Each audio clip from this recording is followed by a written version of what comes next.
जय हिंद, जय भारत। मैं भारत भूषण गुर्जर। आज मैं एक समस्या जो कि जम्मू कश्मीर की नहीं, पूरे भारत के गुर्जरों की है।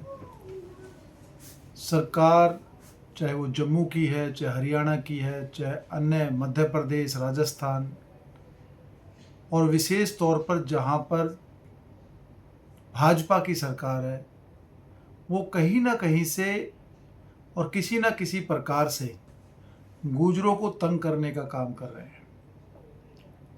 मैं देख रहा हूँ कि जहाँ गुर्जर है उसी गांव को टारगेट किया जाता है। पिक एंड चूज़ की पॉलिसी अपनाई जा रही है।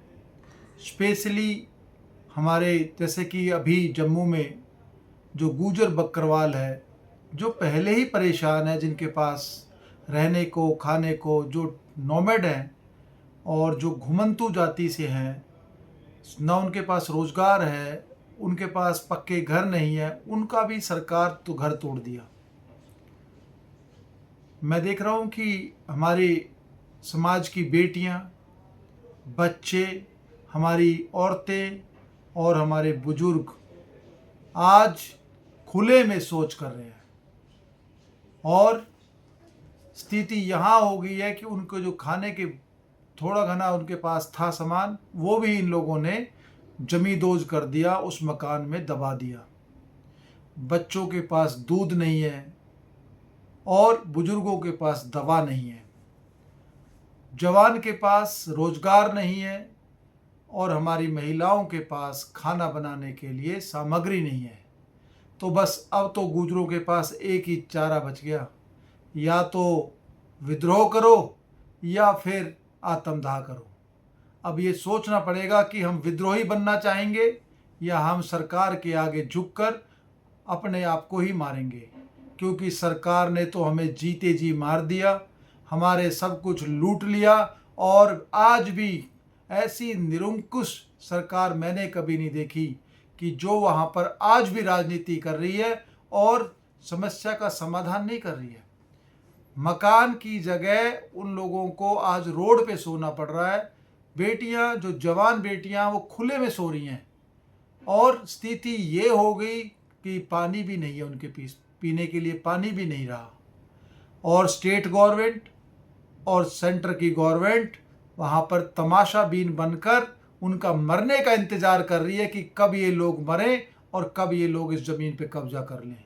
मैं यहाँ से एक बात कहना चाहता हूँ और ये चेतावनी देता हूँ इस सरकार को कि कोई बात नहीं, अंग्रेज चले गए, मुग़ल चले गए, तुम भी चले जाओगे। और यहाँ पर मैं कह रहा हूँ, तुम किराएदार हो, मकान मालिक नहीं हो, सदा के लिए नहीं आए।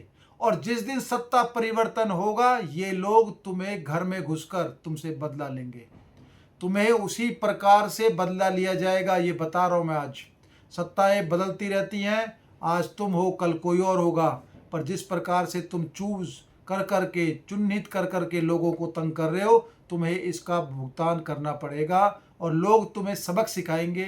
ये मैं बता रहा हूँ। युवा आज तुमसे परेशान है। आज कहीं पर भी देश में शांति नहीं है, महिलाओं सुरक्षित नहीं, युवाओं के पास रोजगार नहीं, बच्चों के पास यूनिवर्सिटी नहीं, अगर है तो पेपर लीक है।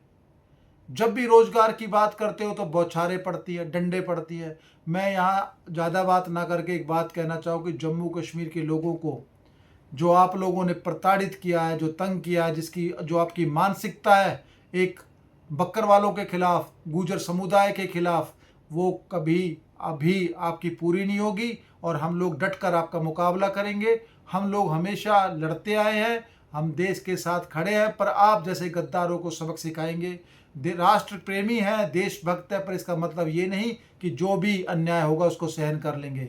यहाँ मैं अपने गुर्जर बकरवाल साथियों को बताना चाहता हूँ कि साथियों, ये कोई जम्मू कश्मीर में ही नहीं हुआ, ये हरियाणा में भी चल रहा है, ये मध्य प्रदेश में, राजस्थान में भी गुर्जरों के साथ इसी प्रकार की, और यही सरकार थी, यही बीजेपी राजस्थान में थी जिसने हमारे 73 लोगों को गोलियों से भूना था। निर्दोष निहत्थे लोगों को इन्होंने बच्चों तक नहीं छोड़ा। इस सरकार से बदला लेने का समय तो आएगा, और हम वोट की राजनीति करते हैं और संविधान में विश्वास रखते हैं। तुम्हें वोट से हम सबक सिखाएंगे। आप अकेले नहीं हो, पूरे भारत का गुजर आपके साथ है। और इस जो आपके साथ बीत रहा है उसको हम महसूस कर सकते हैं, क्योंकि ऐसी पीड़ा हमने देखी है। हमारे पूर्वजों ने सदियों से इस तरह की पीड़ाओं को सहन किया है, पर वो कभी झुके नहीं, वो बागी और विद्रोही बने रहे, क्योंकि वो न्यायप्रिय थे, वो देश प्रिय थे, वो राष्ट्र प्रेमी थे। आप भी उसी संतान हो, उसी पूर्वजों की संतान है। आप साहसी कौम से बिलोंग करते हैं, बहादुर हो आप लोग। आप पाकिस्तान से लड़ते हो, आप अन्य बाउंड्री से लड़ते हो। आप पीछे मत हटना, अपना संघर्ष जारी रखो। पूरा देश का गुजर आपके साथ है। मैं यहाँ सरकार को कहना चाहूँ, अपनी गलती पे पछतावा करे और उन लोगों को वहीं स्थापित करे, उनको मुआवजा दे, और उनकी जो बहन बेटियां आज खुले में सो रही हैं उनके लिए कम से कम एक अस्थायी रूप से ही सही कहीं ना कहीं उनको ठिकाना दें। जय हिंद, जय भारत, जय गुजर समाज।